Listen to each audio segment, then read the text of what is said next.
Welcome once again. Today's topic is going to be about sickle cell disease. Now, the content of this video presentation: introduction to sickle cell disease, pathophysiology, the inheritance, symptoms and complications, prevention, management and treatment. Finally, the diagnosis. Introduction to sickle cell disease. It is a hemoglobinopathy, which means it affects the structure of the hemoglobin portion of the red blood cell.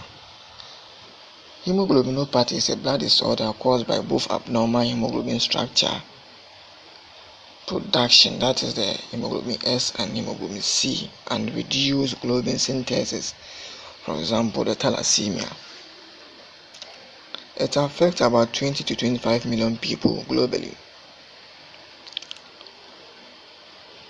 Annually, the prevalence rate of sickle cell disease in Ghana is 1.9% and is associated with high rate of morbidity and mortality in Ghana.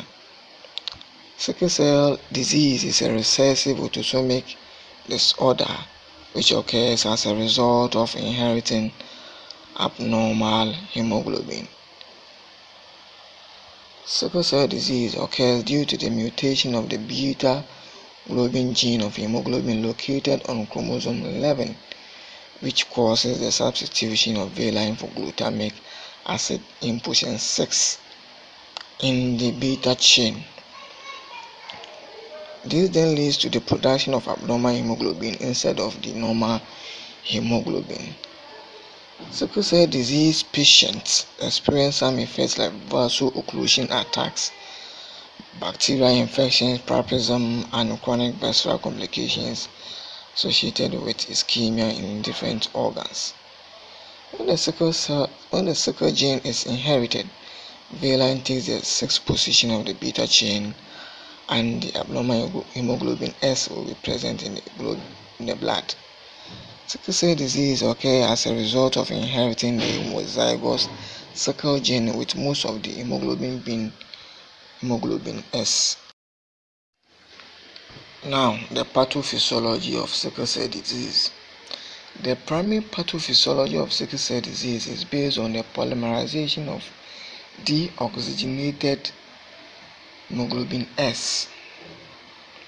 This can result in cellular alterations. The alterations could be the formation of long fibers within the RBCs, which causes the RBCs to have a distorted sickle shape. The RBC alterations can lead to shortened red cell lifespan, vascular occlusion with induced damage in the infracted organ, and can eventually lead to increased hemolysis and vaso-occlusion of sickled red cells. Sickled red cells do cause vaso-occlusion crisis by obstructing capillaries and restricting blood flow to organs. This can finally result in ischemia, pain, and organ damage, and it can be responsible for high rate of morbidity and mortality in sickle cell disease. Alright, the inheritance of sickle cell disease. Sickle cell disease is transmitted from one generation to another due to the acquisition of two abnormal genes from each parent. Sickle cell disease evolves when heterozygote, that is AS, that is a carrier, marries either a fellow carrier or a homozygote, that is HBSS. And let's look at the Mendelian genetics by Punnett square using two parents who are both carriers, that is AS and AS. Looking at from here, there's one mother or the father or mother or father. Each A will go to this when they meet the AA, AS, this one AS and SS. Basically, these are the offsprings, these four offsprings, and there's a 25% probability of getting offsprings who are AA, So this means that this has no sickle cell trait or disease. It's a normal person. There's a 50% probability of getting AS, meaning that these offspring will be a sickle cell trait. It's another 25% probability of getting a sickler, which is something. So let's go straight to the HB genotype compatibility chart. Parent 1, parent 2, possible offsprings, and the remarks. Like I did with the Mendelian genetics by Punnett Square, what we had is it is very bad looking. There's a probability of getting a sickle cell disease patient. So let's go to the marriage between heterozygote AS and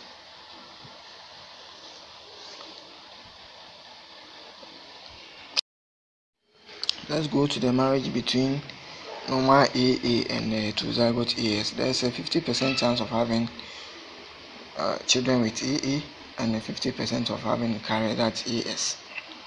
The marriage between normal AA and homozygote SS has been shown to have 100% chance of having heterozygote AS.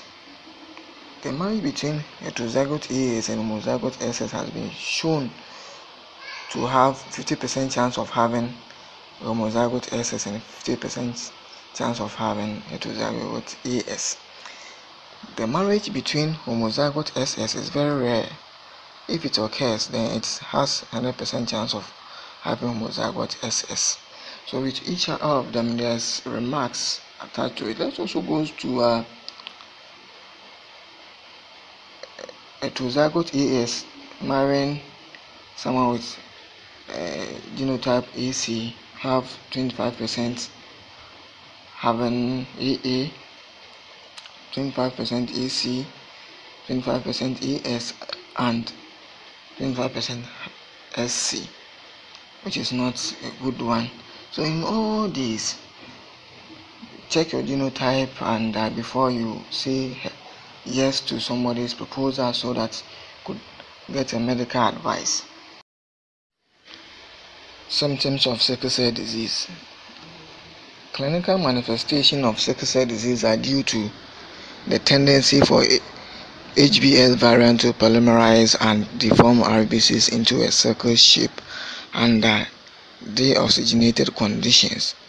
In sickle cell disease, there is a chronic hemolytic process which is characterized by a hypercellular bone marrow, red cells that live only 10 to 20 days, a marked reticulocytosis, that is 8 to 12%, increased bilirubin, and cholelithiasis. Frequent symptoms in infants are fever, swelling of the hands and feet, pain in the chest, abdomen, limbs and joints, nosebleeds, and frequent upper respiratory infections. There is also splenic dysfunction, which is caused by the red blood cells being trapped in the spleen, leaving the infant vulnerable to shock and infection from encapsulated bacteria, particularly members of the Streptococcus pneumonia and Haemophilus influenza species. Other symptoms include fatigue, dyspnea, irritability, and jaundice. In adolescence or adulthood, symptoms of childhood continue along with new symptoms like delayed puberty, severe joint pain, progressive anemia, leg sores, gum disease, and vision problems. Complications of sickle cell disease. Complications such as priapism, retinopathy, stroke, and renal effect may occur. Priapism, an unfortunate complication of vaso-occlusion, is a persistent painful erection of the penis that usually occurs around 15 years of age. Retinopathy also refers to the ophthalmological complications that sickle cell patients experience resulting from sickling lesions and stasis of small blood vessels during the course of their disease. These may begin at 10 years of age and can include retinal detachment, retinal lesions, and possibly blindness. Strokes are an infrequent complication of sickle cell anemia, affecting only 7% of children, yet they may yield serious and unpredictable setbacks to this patient group. Young patients who have experienced a stroke may have some degree of paralysis, coma, or seizure. With renal effect, microalbuminuria and albuminuria are common in the more severe genotypes of sickle cell disease and can occur in up to 80% of patients, resulting in a glomerulopathy. Prevention, management, and treatment of sickle cell disease. Bone marrow transplant offers the only potential cure for sickle cell disease. Bone marrow transplantation as a treatment for sickle cell anemia was first used in Europe. Children and adolescents younger than 16 years of age who suffer from severe complications, example stroke, recurrent acute chest syndrome, or refractory pain, and have an HLA matched donor available, are the best candidates for transplantation.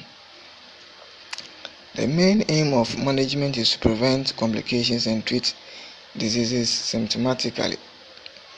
Some management measures are provision of primary health care, that is access of sickle cell children to health centers, improved standard of living and better feeding for patients with sickle cell disease, use of prophylactic drugs, namely chloroquine and penicillin,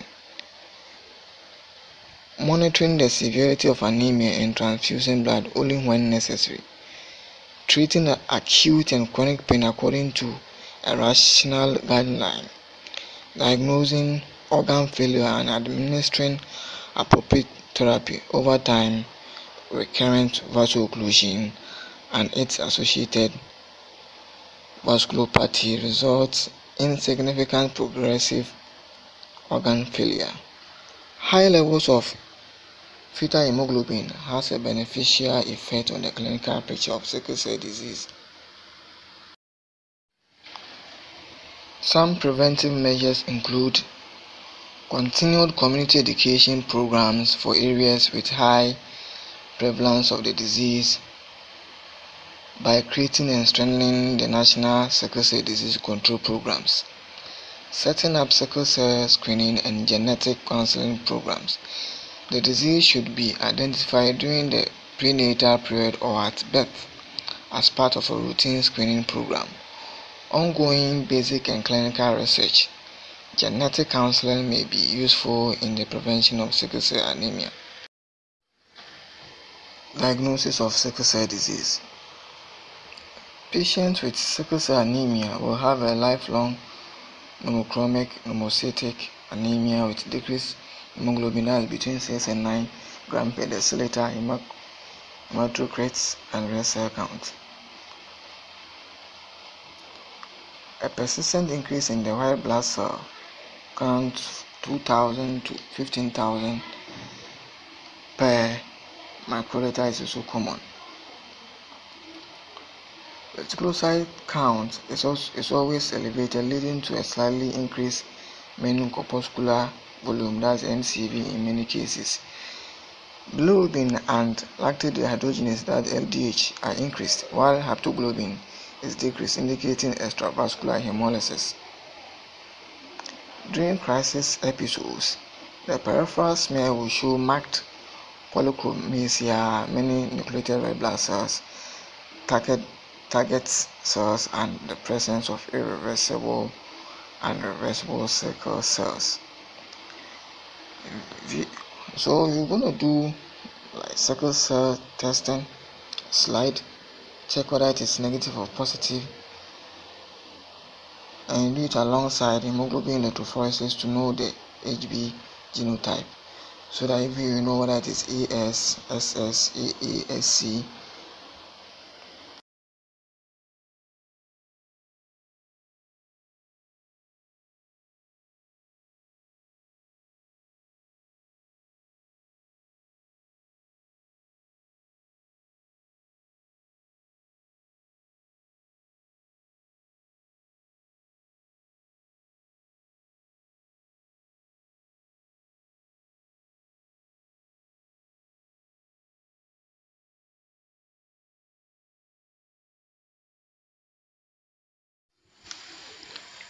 Thanks for watching.